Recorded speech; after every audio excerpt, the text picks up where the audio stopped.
Hi అండి, నేను ఇప్పుడే షాప్ నుంచి వచ్చానండి. టైము 8 అయింది, 8:30 అలా అవుతుంది. ఇప్పుడు ఆనియన్స్ కట్ చేసుకొని కొంచెం ఒక 2-3 ఎగ్స్, మేము 3 మెంబర్స్ ఉన్నాము. మా 3 మెంబర్స్కి 3 ఎగ్స్ వేసి కొంచెం ఫ్రై చేద్దాం అనుకుంటున్నాను కర్రీలాగా. మార్నింగ్ అయితే నేను సొరకాయ పాలు వండానండి ఇంట్లోని.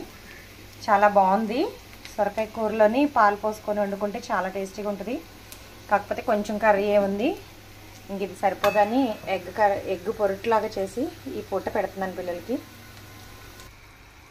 ఆనియన్స్ బాగా ఫ్రై అయిన తర్వాత కొంచెం పసుపు, కొంచెం సాల్ట్ వేసి ఫ్రై చేసుకోండి. ఆ తర్వాత 3 ఎగ్స్ వేసాను. ఎగ్స్ కూడా కొంచెం ఫ్రై అయిన తర్వాత, ఇది తక్కువ క్వాంటిటీ కాబట్టి కొంచెమే వేసుకోండి.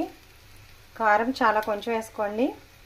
అలాగే దీన్ని కొంచెం జీలకర్ర, ఎల్లుల్లిపాయ మనం ఇలా లైట్ కచ్చా పచ్చగా మిక్సీ చేసి వేసుకుంటే చాలా టేస్టీగా ఉంటుంది. నా స్టైల్ అయితే ఎగ్ పొరటండి ఇది 1 నిమిషం జస్ట్ కారం ఇప్పుడే వేసాను కాబట్టి కొంచెంసేపు మూత పెడితే చాలా బాగా ఫ్రై అవుతుంది. ఫ్రై అయిన తర్వాత ఇంకా సర్వ్ చేసుకోవడమే, ప్లేట్లో వేసుకొని తింటమే. మేము ముగ్గురమే కాబట్టి కొంచెం కొంచెం వేసుకుంటే, అలాగే సొరకాయ కూర ఉంది కదండి, మరి పాలు పోసిన కూర అది కూడా వేస్ట్ చేయకూడదు కదా, అందుకని నేనైతే నాకున్న దాంట్లో నేను జాగ్రత్తగా చేసుకుంటాను. మరి మీదేం కూర కూడా కామెంట్ పెట్టండి. నేను కొత్తగానే పెట్టిన ఛానల్ని మీరందరూ ఎంతో సపోర్ట్ చేస్తున్నందుకు థ్యాంక్ యూ వెరీ మచ్.